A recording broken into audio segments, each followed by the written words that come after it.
Pieter Bruegel's painting, The Harvesters, is really very unique in terms of how it handles space.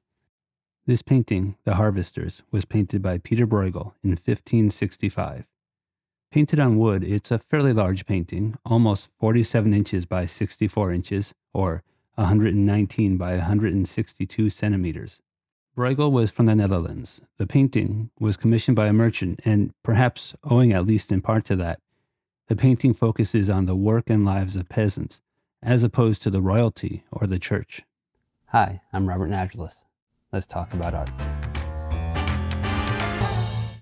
Normally, when we look at a scene, paint a painting, take a photograph, we stand in one place, we look out, and that's the scene that we see. It's pretty normal. Sometimes we can think about a panoramic photo where we stand in one place and we pan around to see a wide range, maybe 180 degrees, a large space. But still, we stand in one space. Bruegel doesn't do that. It's kind of a reverse panorama. He actually he starts us off in one spot towards the left, moves us towards the middle of the painting, and then moves us to the right. What I mean by that is, in terms of how we're looking at the painting, how we, as a viewer, see the painting and see the figures and the spaces in the painting, it's as if at first we're standing to the left.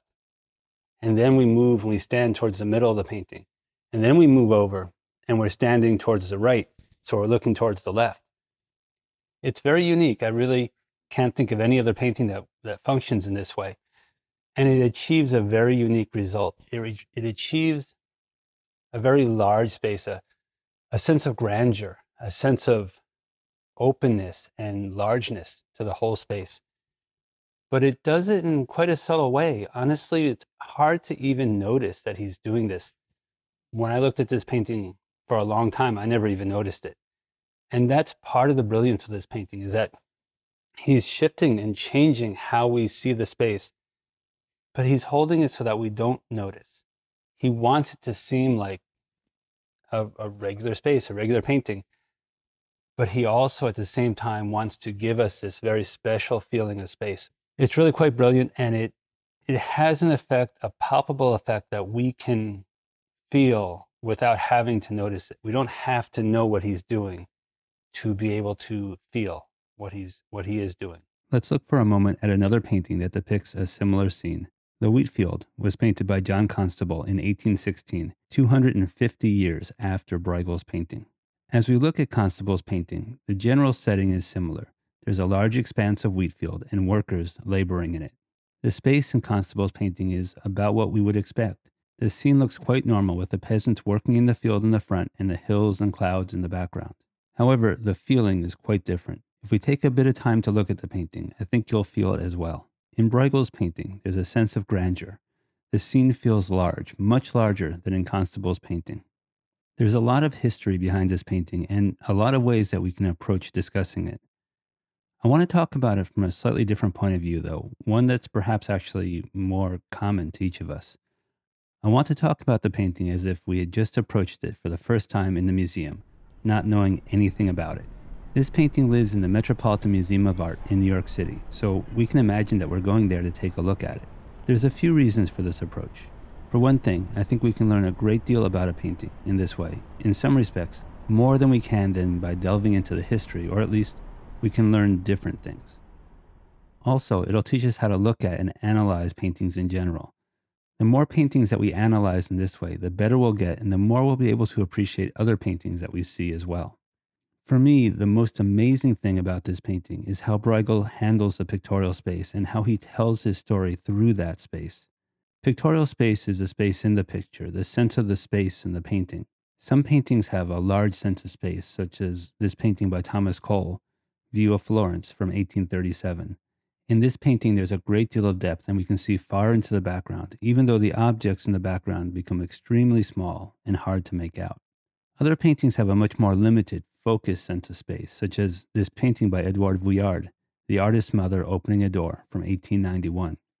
But even within that, there's many different ways to handle pictorial space. We're probably most familiar with linear perspective, where the idea is to create an illusion of depth on a flat two-dimensional plane, similar to what we see with a camera. We see this in many paintings. It's probably the predominant way of thinking in Western painting. In future videos, we'll also talk about other perspective systems as well, such as what Matisse is doing in the Red Studio. This is not a painting that you can explain by linear perspective. In order to understand this painting, you really need to look at other perspective systems as well. But for now, we can stay more or less in the world of linear perspective. That's where Bruegel mostly lives, although not exactly. He makes some interesting changes to linear perspective, and those changes help the painting to speak in a special way.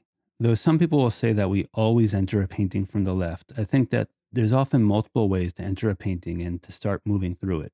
In this painting, it is probably most common to enter the painting in the lower left-hand corner. After all, there's a big open space and a clear path, welcoming us to step into that area.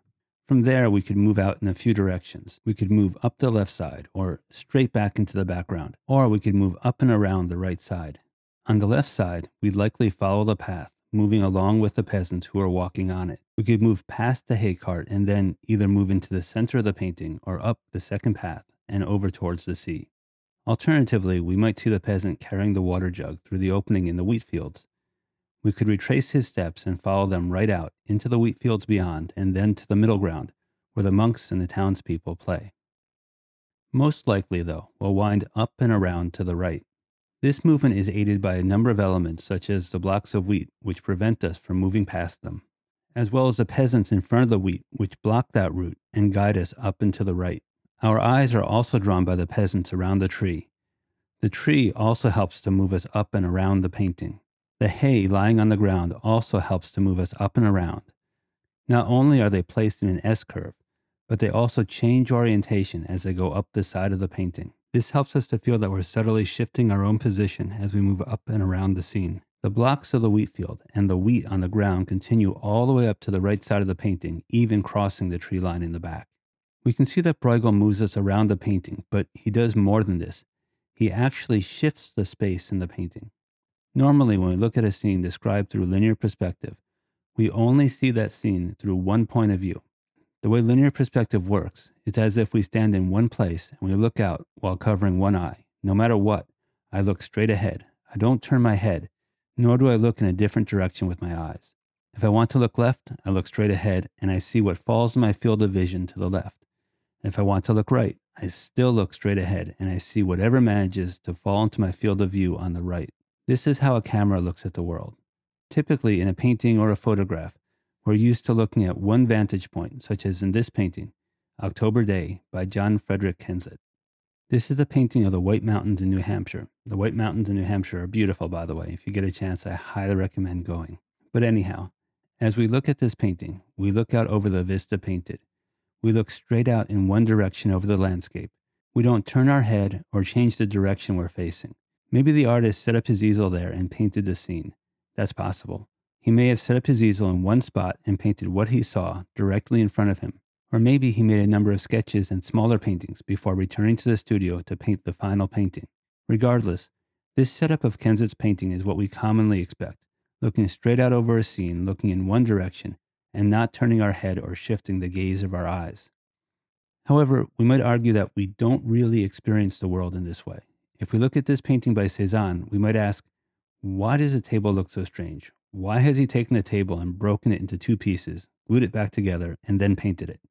In fact, the table is probably a fine table in one piece. However, he painted it this way in order to show how our perspective changes as we move around and look at a scene. Let's examine different parts of the painting and see how our point of view changes. We're not going to look at every aspect right now, just at where our point of view lies and how it changes. After that, we'll examine how he does this. That'll give us some insight into what he's doing and how he's accomplishing it. Some of these things may seem small and subtle, but that's exactly the point. Bruegel was trying to create an effect without telling us that he was creating that effect. Remember that with linear perspective, our point of view from which we look at the scene, that point of view should not change at all. Let's start with the left side of the painting. Starting with the foreground, we see the water jug and the first and second peasant. Given the perspective from which we can see them, it looks as though we're standing to the left side of them and looking at them from there. Moving back towards the middle of the painting, we see a line of peasants walking into the distance. Although they're moving back into space, we see them from the left side, not from the back or the right side. This is plausible due to how Bruegel arranged the landscape. But because we're seeing them from the left side, as if we were standing to the left of them, this would make more sense if they were arranged that same way, but they were located on the right side of the painting. Arriving now in the background, we continue to see things as if looking from the left. Looking at the hay cart and the trees in the road, we're seeing them as if looking from the left side. Notably, the size of the cart is much larger in comparison with the rest of the area. This shows its importance. Color-wise, it also makes a connection to the foreground and background yellows.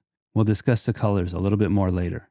Looking at the peasant walking through the space in the wheat, we see both sides of the wall of the wheat. This would only happen if we were positioned there looking straight at him, with our vision able to see both sides of the pathway between the wheat. So now we've gone from standing to the left of the scene to now standing more towards the middle, directly in front of that peasant who's walking through the wheat field. This is strange when we consider that Bruegel has now taken us and shifted us from standing in one place to standing in another. Looking into the background at the bridge, we can see that the sides of the bridge move at different angles. And in fact, the bridge opens to us more than it probably should, but this allows Bruegel to invite us into the town and open up that space.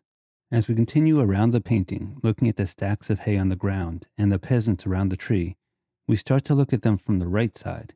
We see the underside of the hay in a way that fits with standing further to the right. Looking at the peasants around the tree, from the side of the woman in the yellow shirt to the woman drinking from the bowl and others around the circle, we see details of them that include the right side of their perspective, something we could not do if we had maintained the original position of being off to the left side.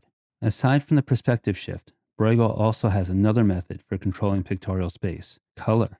Notice the green of the midground as opposed to the reddish yellow above and below it. The bluish green in the midground is separating from the reddish yellow. If we change the green to a yellowish green, we get a much different effect where the whole painting is more harmonious with less tension.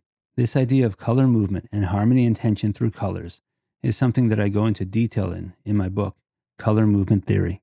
My book is available through my website. I'll put a link down below. If you're interested, please take a look. There's a lot to learn in the book, and I think you'll find it very interesting. Sales of the book also help to support me to create more content and keep this channel going. I appreciate your support. Thank you very much. Notice also that the monks and the townspeople are all in the bluish-green area, whereas the peasants are in the reddish-yellow area with mostly matching colors. This adds to the sense of separation between the lives of the peasants and the lives of the monks and the townspeople. As I mentioned, a lot of these details are very subtle and really very easy to miss. The fact that Bruegel's painting does not look strange and we have to work so hard to see what he's doing is part of the genius of this painting. We can see how he winds us around from the left side up through the right side of the painting. What's not obvious are the subtle shifts in perspective that give us this expansive feeling. One of the reasons for this is that he takes care to capture our attention in critical spots so that we don't notice the perspective and spatial shifts. For example, one of the perspective shifts we see is on the left side of the painting with the trees and the cart in the background. He uses the figures of the peasants in the foreground as anchor points. So as we move from one type of perspective or point of view to another, we don't notice it so much as our attention is grabbed by the figure. We can see this same technique in this painting by Liang Kai. When we transition from the first table to the second table, there's a drastic shift in perspective and point of view. In part, this is enabled by the fact that it's a horizontal scroll that would be unrolled as it's viewed. But it's also enabled by the figure between the tables. That figure captures our attention and allows the space to shift around them. Let's look at what happens if we remove the peasant walking in the gap between the wheat fields. Now we take the scene in quite a different way. Our perspective in relation to the wheat field is much more obvious as we see both sides of the walls of the wheat. There's also more of a jarring awareness of our shift in position. Also, we're much more likely to slip into the background following the gap in the wheat. This leads us straight back into the work rather than pushing us to wind around the space. By moving into one space in this way, we're likely to feel a more traditional single focal point, and the space of the scene starts to feel a bit smaller as we're focused more on one viewpoint. Similarly, the tree serves not only to split up the space and bring our attention from the bottom of the painting up, it also serves to ease the shift in perspective as we move from the left to the right side of the painting. We can see that with both the peasant and the tree removed, the shifts in perspective, while still subtle, are much more noticeable, as there's now no sense of moving from one scene to another. Furthermore, our movement through the painting is less controlled. We can wander through various parts of the painting, but there's less of a sense of where to go. Also, the painting actually feels smaller to me in this way. It's as if we took a 3-part play and shrunk it down into a 1-act play. Whereas in the original painting, there's separate scenes, each with their own perspective and sense of space. There's less clarity, less sense of direction, and the whole thing even feels smaller and a little bit more pressed together. Despite these different scenes, there's a flow and a movement that ties them all together, creating a unified, expansive feel to the whole work. This painting also makes use of a higher vantage point, which makes it easier to change the perspective without it being as obvious.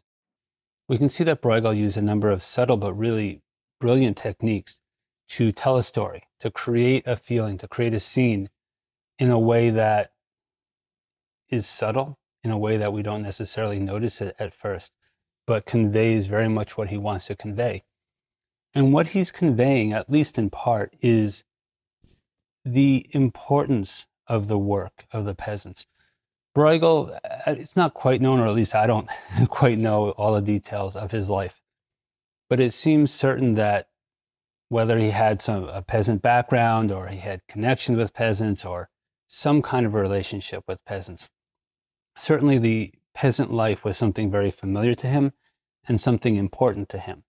We can see this in the fact that he's painting about the life of peasants, the work of peasants, at a time when, as we said, a lot of the paintings was more religious in orientation. So he's painting about the peasants' everyday life and their work. It's a very different topic.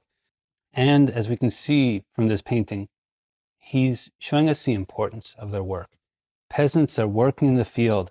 There's this grandness to the scene where they're working, and the food, the wheat that they're collecting, it moves out. Remember the relationship of the colors in the foreground and the background.